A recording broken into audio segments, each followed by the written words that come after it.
नमस्कार, स्वागत है सब कुछ यहाँ पे। आज मैं लेकर आया हूँ एक और वीडियो, बहुत ही कमाल का वीडियो है और इसका टाइटल है द लॉ ऑफ कर्मा।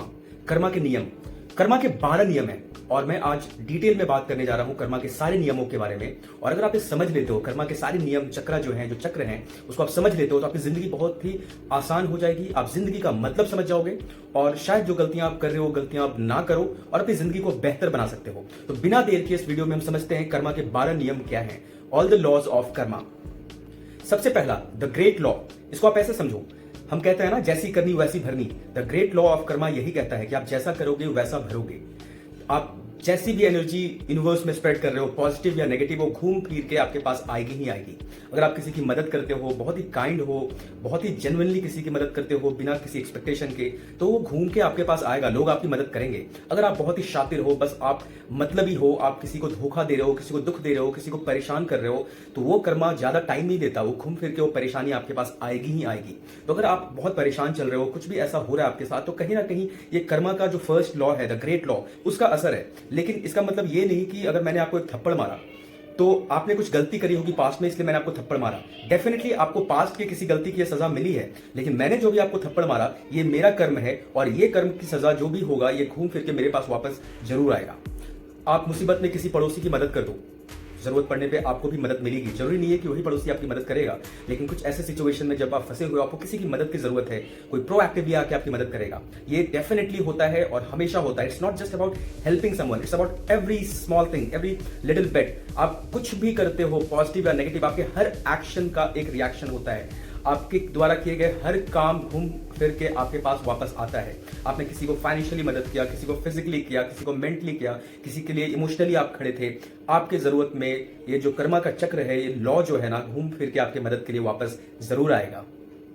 दूसरा, द लॉ ऑफ ह्यूमिलिटी।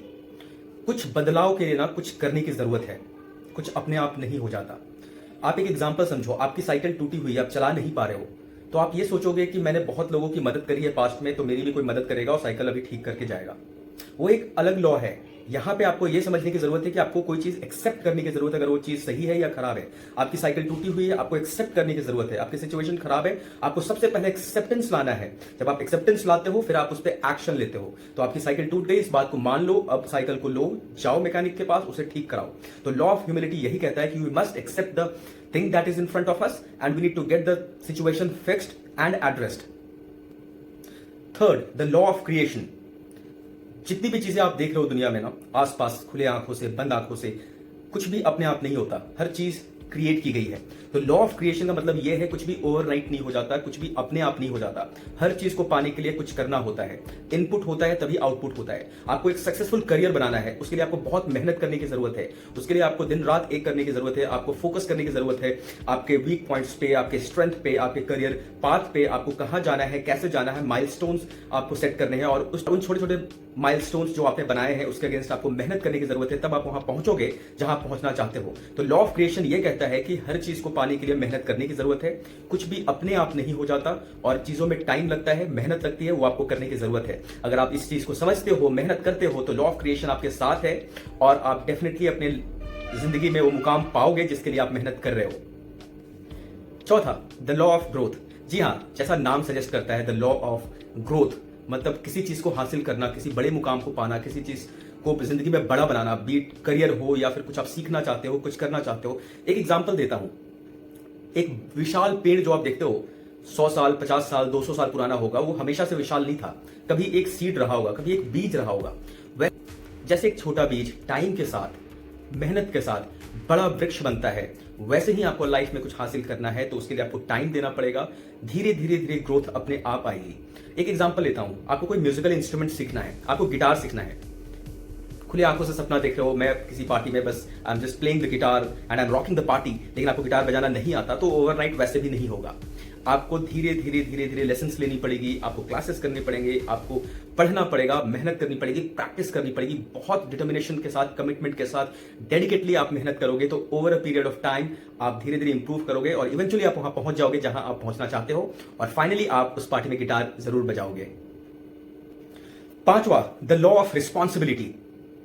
बहुत इंपॉर्टेंट लॉ है, बहुत कम देखने को मिलता है आजकल। इस लॉ के अनुसार आपको हर चीज की रिस्पॉन्सिबिलिटी लेने की जरूरत है।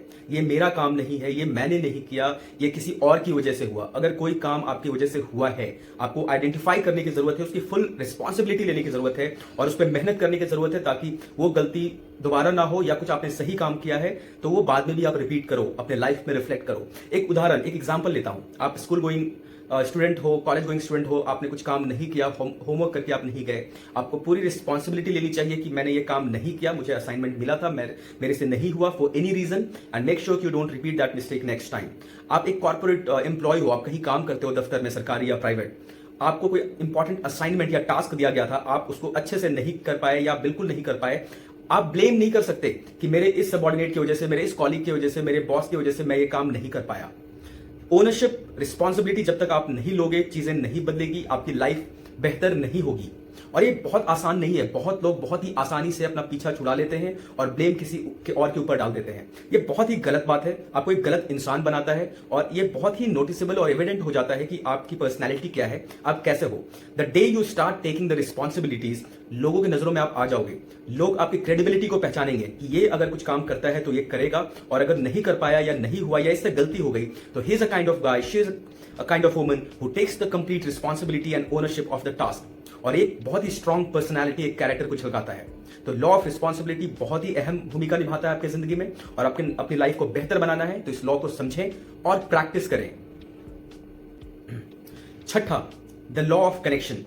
द लॉ ऑफ कनेक्शन कहता है कि सब कुछ आपस में जुड़ा हुआ है। जैसे ये 12 लॉज में बताने जा रहा हूं, ये भी आपस में जुड़ा हुआ है, दे आर इंटरलिंक्ड। वैसे ही जिंदगी में हर चीज, हर पहलू, हर जो कड़ी आप देखते हो एक दूसरे से जुड़ा हुआ होता है, लेकिन आपको वो आइडेंटिफाई करने की जरूरत है। लेकिन इस लॉ के तहत मैं जो आपको सबसे इंपॉर्टेंट चीज समझाने जा रहा हूं वो ये है कि आपके पास्ट एक्शंस आपके प्रेजेंट को ड्राइव करता है। आप प्रेजेंट के जो चॉइसेस आपके हैं वो आपके फ्यूचर को डिसाइड करने वाला है। आपने पास्ट में जो गलतियां करी उसकी वजह से थोड़ा सा प्रेजेंट आपका बिगड़ सकता है, लेकिन प्रेजेंट में आपने जो चॉइसेस लिए उससे आपका फ्यूचर संभल सकता है, फ्यूचर बर्बाद हो सकता है। तो मेक श्योर कि आप पास्ट में ना रहें। अगर आप पास्ट में कोई गलती करिए उसी में रहोगे तो आप आगे डेफिनेटली नहीं बढ़ोगे। प्रेजेंट में अगर आपके पास इतनी इंटेलेक्चुअल, इतनी इमोशनल कैपेबिलिटी आ गई है, इतनी समझ आ गई है कि आपको मालूम है, अगर आप आइडेंटिफाई कर रहे हो कि मैंने पास्ट में गलती करी है, दैट मीन्स आपने ऑलरेडी बहुत इंप्रूव कर लिया। अपनी गलती का एहसास होना इतना आसान नहीं है, और अगर आपको अपनी गलतियों का एहसास है तो आप बेटर चॉइसेस करोगे। मैं ये नहीं कह रहा हूं कि आप हर चॉइसेस बेटर करोगे या सही करोगे, क्योंकि human beings are prone to doing wrong things, mistakes, but that is fine. Nobody is perfect. What is important is take the decision in best possible way. आप सारे परम्यूटेशन कॉम्बिनेशन, आप स्वॉट analysis करके आपको उसकी स्ट्रेंथ वीकनेसेस मालूम होनी चाहिए, और सारे वेरिएबल्स को कंसिडर करते हुए आपको जो लगता है कि ये decision at this point in time मेरे लिए सही है, आप लो। आप गलत हो सकते हो, दैट डजंट मैटर। आपने जब डिसीजन लिया, आपने सारे वेरिएबल्स को कंसिडर किया, अपने हित में किया, समाज के हित में सोचकर किया, आप सही इंटेंट के साथ आपने डिसीजन लिया, आप लो। जो होगा देखा जाएगा, और जो डिसीजन आप लेते हो वही आपका फ्यूचर डिफाइन करता है। जैसे एक नॉवल पढ़ रहे हो आप, 15 चैप्टर्स हैं, हर चैप्टर एक दूसरे से लिंक्ड है कहानी के अंत में आने के लिए। वैसे ही आपकी जिंदगी में 3 इंपॉर्टेंट चैप्टर्स हैं, the past, the present and the future, they all are interlinked. Make sure you start taking the right decision and good choices in your present. आज से हर इंपॉर्टेंट डिसीजन, छोटा हो या बड़ा हो, आप 2 मिनट टाइम एटलीस्ट दो ये सोचने के लिए, जो मैं बोलने जा रहा हूं, जो मैं बोलने जा रही हूं, जो मैं करने जा रहा हूं, जो मैं करने जा रही हूं, क्या वो सही है? उसके कॉन्सिक्वेंसेस सोचो। अगले 10 मिनट में क्या होगा, अगले 10 सालों में क्या होगा, अगले 10 सेकंड में क्या होगा। जो लॉन्ग टर्म इंपैक्ट के बेसिस पे आपको डिसीजन लेने की जरूरत है। अभी मैं थप्पड़ इसे मार दूंगा, मुझे खुशी मिलेगी, इसने मुझे गाली दी थी, मुझे खुशी मिलेगी, इससे तकलीफ मिलेगी, ये 10 सेकंड का ग्रेटिफिकेशन है। 10 मिनट के बाद क्या होगा, 10 हफ्तों के बाद क्या होगा, 10 महीनों के बाद क्या होगा, 10 साल के बाद क्या होगा।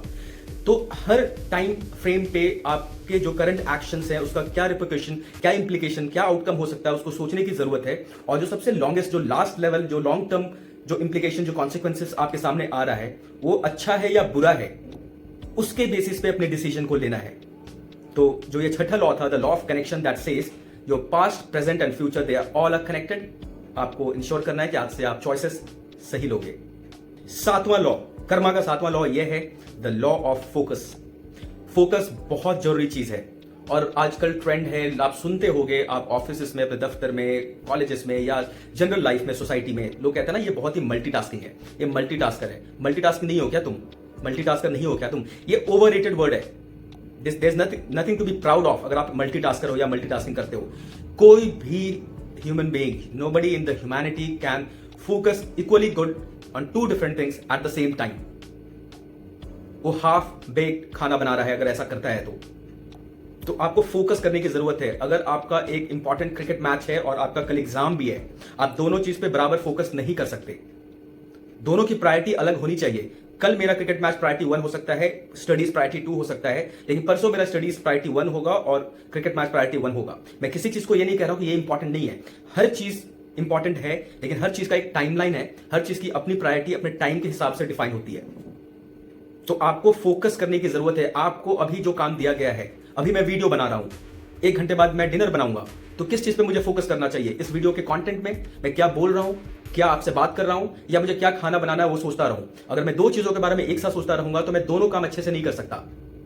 और आप देख सकते हो कि इन बातों में मैंने 2 चीजों के बारे में सोचा थोड़ा सा ही, लेकिन this is not what law of focus says. Law of focus ये कहता है कि जो आपके इमीडिएट गोल्स हैं, अभी जो आपको करना है, आप उस पर फोकस करो और किसी और चीज पे नहीं। आठवां लॉ ऑफ कर्मा क्या है? The law of giving and hospitality. बहुत अच्छी चीज है, बहुत अच्छी बात है। जैसा कि नाम सजेस्ट करता है, the law of giving and hospitality. पैसे नहीं लगते इस पे। किसी से अच्छे से बात करना, किसी जरूरतमंद की मदद करना, किसी को अच्छे से ग्रीट करना, इसमें पैसे नहीं लगते। कोई जरूरतमंद आपके दरबार पे आया हुआ है, आप अपनी कैपेसिटी से उसकी मदद करो, उसे कुछ दो। आपके घर कोई आया है, अच्छे से ग्रीट करो, बिठाओ, तमीज से बात करो। यह है the law of greeting, hospitality and giving. आप जो ये अच्छे कर्म कर रहे हो ना, अच्छी हॉस्पिटैलिटी, अच्छी ग्रीटिंग, अच्छे जो गिविंग का एटीट्यूड है आपके पास है, ये घूम फिर के आपके पास आएगा। आप जैसे लोगों को ट्रीट करोगे ना, आपके साथ दुनिया वैसे ही ट्रीट करेगी। If not all people who are important in your life, definitely. आज किसी को बहुत ही अच्छे से मदद करी, अच्छे से ग्रीट किया, बहुत ही अच्छी हॉस्पिटैलिटी दिखाई, हो सकता है अगले क्षण आपके साथ ऐसा ना हो। इसका मतलब ये नहीं कि law of giving and hospitality is not working. It is. Timeline अलग हो सकता है। आपको क्या करना है कि आपको गलत नहीं होना है, आपको लोगों से छीनने के बारे में नहीं सोचना है। एक बहुत ही अच्छा श्लोक है संस्कृत में, मातृवत परदारेषु परद्रोषु लोष्टवत आत्मभवत सर्वभूतेषु यः पश्यति स पश्यति। इसका मतलब यह होता है कि दूसरे के धन को मिट्टी समान देखने वाला इंसान ही महान है। आपको देना सीखना है, लेना नहीं, छीनना नहीं, मांगना नहीं। जरूरत पे आपको मदद मिलेगी, लेकिन आपका नेचर गिविंग होना चाहिए। 9वां लॉ कहता है the law of here and now. Present में जियो, अभी में जियो। अभी क्या है आपके पास, उसे एंजॉय करो। कल आपके पास 10 करोड़ रुपए हो सकते हैं, अच्छी बात है, होना चाहिए आपके फ्यूचर के लिए, लेकिन अभी जो आपके पास है उस पर खुश रहना सीखो। अभी आपके पास 100 रुपए हैं, 100 रुपए से आप कैसे खुश रह सकते हो? क्या खा सकते हो, क्या खरीद सकते हो, क्या दे सकते हो, क्या पी सकते हो, उससे आपको खुशी मिलेगी। मेरे पास पैसे कम है, मेरे पास रिसोर्सेस नहीं है, मेरे पास ये नहीं है, उनके पास वो नहीं है, इतना मत सोचो। सब अपने अपने टाइमलाइन पे चल रहे हैं, सबको भगवान ने उसकी जरूरत के हिसाब से चीजें दी हैं, और आपकी मेहनत और आपकी जरूरत के हिसाब से ही यूनिवर्स ने आपको उतना दिया है। तो दुख गाना तो छोड़ दो, जो आपके पास है उसमें खुश रहना सीखो। सबसे इंपॉर्टेंट यही होता है the law of here and now. अभी क्या सच्चाई है? कल को मैं बिलियनर बनूंगा, अच्छी बात है, go for it, work hard, but live in the present. अभी जो सच्चाई है उस पे जियो। अभी आपको मेहनत करने की जरूरत है। अभी जितना खाना आप खा सकते हो उतना खाओ, जिस घर में आप रह सकते हो उसी घर में रहो, और जो आपको चाहिए उसके लिए ईमानदारी से मेहनत करो। लेकिन प्रेजेंट में कंप्लेन करना छोड़ दो कि मेरे पास ये नहीं है, मेरे पास वो नहीं है। आप अगर ये वीडियो अभी देख रहे हो ना, तो आप बहुत ही प्रिविलेज्ड हो, आप बहुत लकी हो। लोग हैं जिनके पास फोन तो बहुत दूर की बात है, एक समय की रोटी नहीं होती। तो अगर आपके हाथ में फोन है, आप बैठ के अगर वीडियो देख रहे हो, मतलब आप ऑलरेडी 30-40% लोग जो दुनिया में है अंडर प्रिविलेज, जिनको खाना भी प्रॉपर्ली नसीब नहीं है, उनसे बहुत बहुत बहुत आगे हो। तो धन्यवाद करो भगवान का, शुक्रिया अदा करो भगवान का कि आप कितने प्रिविलेज्ड हो, और प्रेजेंट में जीना सीखो, और प्रेजेंट के लिए हमेशा भगवान का थैंकफुल कर रहो। 10वां लॉ ऑफ कर्मा क्या है? The law of change. मैं डेली एक ही रूट से ऑफिस जाता हूं, मुझे डेली ट्रैफिक मिलता है। 10 मिनट का रास्ता मैं 40 मिनट में कवर करता हूं। मैं 1 साल, 2 साल, 10 साल से वही रूट ले रहा हूं, वही ट्रैफिक में फंस रहा हूं, वही कोस रहा हूं मैं कि क्यों इतना ट्रैफिक है, क्यों इतना ट्रैफिक है। सबसे पहली बात, ट्रैफिक का कारण आप भी हो, क्योंकि आप गाड़ी से जा रहे हो। दूसरा, आपने कुछ नया किया ही नहीं, आपने कोई बदलाव लाया ही नहीं अपने रूट में, तो आपको कंप्लेंट करने का कोई हक नहीं है। The law of change of karma says in order to get something new you will have to try something new. कुछ नया पाने के लिए कुछ नया करने की जरूरत है। सेम लाइफस्टाइल, सेम जिंदगी, सेम मेहनत, सेम सोच के साथ आप सेम ही जिंदगी जियोगे। मैं इतनी देर ही मेहनत कर सकता, लेकिन मुझे करोड़पति बनना है, नहीं बन सकते आप। आप इस ट्रैफिक वाले एग्जाम्पल को अगर लो तो आपको रूट चेंज करने की जरूरत है। कल जब आप ऑफिस जा रहे हो, स्कूल जा रहे हो, कॉलेज जा रहे हो, तो आपको मालूम है इस रूट में डेफिनेटली ट्रैफिक मिलने वाला है या हाई प्रोबेबिलिटी है ट्रैफिक की, then take a different route, find a different route. वहां भी हो सकता है ट्रैफिक मिले या उससे ज्यादा मिले या बिल्कुल ना मिले, but until you change the route, unless you try something different, you won't know कि कहां क्या रखा है, कहां क्या मिलेगा। तो जो 10वां लॉ ऑफ कर्मा है ना, द लॉ ऑफ चेंज, ये यही कहता है कि कुछ भी अलग अपनी जिंदगी में चाहिए, कुछ भी नया चाहिए तो आपको कुछ नया करने की जरूरत है, कुछ अलग करने की जरूरत है, कुछ ज्यादा करने की जरूरत है, कुछ कम करने की जरूरत है, based on depending upon the situation and requirement जो आपकी है, आपको वो चेंज लाने की जरूरत है अपने लाइफ में। 11वां लॉ ऑफ कर्मा कहता है the law of patience and reward. सब्र का फल मीठा होता है, कहते थे ना बड़े बुजुर्ग। आई स्टिल रिमेंबर, मेरे दादाजी कहते हैं, अभी भी कहते हैं, सब्र का फल मीठा होता है बेटा। किसी चीज की जल्दी मत करो। अगर शाम में कोई आपके लिए कुछ लाने वाला है, आप सुबह से ही शोर मचाना शुरू कर देते हो। ये तो मैं बस एक उदाहरण दे रहा हूं। कोई भी लाइफ में बड़ी चीज अगर अचीव करना हो ना, तो उसके लिए पेशेंस चाहिए, सब्र चाहिए, तभी जाके बड़ी चीजें टाइम लेती है आने में। तो ये बहुत कम देखने को मिलता है आजकल की जनरेशन में, including myself. I am saying we have lost that patience. है ही नहीं किसी चीज की सब्र। The problem is that cricket match 60 overs के होते थे, 5 दिन के होते थे, फिर T20 आया, T10 आया। अब हम ऐसे सिचुएशन में आ गए कि हमें बस शॉट्स देखना है। हम 10 मिनट निकाल के वीडियो को भी नहीं देख सकते। हमें हर चीज शॉर्ट में चाहिए, 10 सेकंड 15 सेकंड में काम हो जाए। और ये जो आदत है ना, इसने हमारी पेशेंस जो होती है उस शक्ति को खत्म कर दिया है। आपको रिवाइव करने की जरूरत है। You have to work on your patience. कोई भी बड़ा मुकाम आप हासिल नहीं कर पाओगे। इवन SIP, मेरे एक वीडियो में आपने देखा होगा कि SIP में क्या होता है, the amount that you invest is not important, the time you invest is important. आप 100 रुपए महीने का जमा करके भी अगर 30, 40, 50 साल के लिए जमा करते हो तो आप करोड़पति बन सकते हो। लेकिन आप 1 लाख रुपए महीने का भी जमा करके आप 5 साल में करोड़पति नहीं बन सकते। तो ये इंपॉर्टेंस है टाइम का। कहते हैं ना टाइम इज मनी, इसलिए कहते हैं क्योंकि टाइम से ही सब कुछ बनता है, मिलता है। पेशेंस बहुत इंपॉर्टेंट है। इंपेशेंट बहुत हो रहे हैं हम लोग, and that is causing the problem. ये जो कर्मा का चक्र है ना, इसको हम तोड़ रहे हैं। और कर्मा का चक्र जब आप तोड़ोगे तो यूनिवर्स आपको वैसी ही जिंदगी देगा जैसी जिंदगी आप डिजर्व करते हो। तो ये जो 11वां लॉ है, the law of patience and reward, आपको रिवॉर्ड तभी मिलेगा जब आप पेशेंस रहोगे। और आखिरी, the law of significance and inspiration. 11 law हमने देख लिया। द 12वां लॉ जो है कर्मा का, जो law of significance and inspiration है, ये कहता है कि आप हमेशा पॉजिटिव बातें करो, पॉजिटिव काम करो और सोसाइटी में, यूनिवर्स में पॉजिटिव इंपैक्ट स्प्रेड करो। आप जो पॉजिटिविटी फैलाओगे ना, वो एक पॉजिटिव एनर्जी, आपके जैसे 10 लोग और हैं, वो पूरे यूनिवर्स में फैलेगा और एक पॉजिटिव एनर्जी घूम फिर के आपको रिवॉर्ड करेगी वापस। तो आपको वॉलंटियर करने की जरूरत है, इंस्पायर करने की जरूरत है लोगों को, आपको डिफरेंस लाने की जरूरत है लोगों की जिंदगी में और अपनी जिंदगी में। अगर ये 12 लॉ ऑफ कर्मा आप फॉलो करते हो, ट्रस्ट मी, आपकी जिंदगी बदल जाएगी। और जैसे मैं अपनी जिंदगी बदलने की कोशिश कर रहा हूं लॉ ऑफ कर्मा को फॉलो करके, वैसे आप भी स्टार्ट करो। इस वीडियो को और लोगों तक शेयर करो ताकि और लोग इसके बारे में सोचे, ये 12 लॉ के बारे में सोचे। और एक दिन जब सब लोग ऐसे सोचने लगेंगे तो उनकी जिंदगी ही नहीं बदलेगी, पूरे समाज की, देश की, दुनिया की, इस प्लैनेट की जिंदगी बदल जाएगी और जिंदगी बहुत ही खुशहाल हो जाएगी।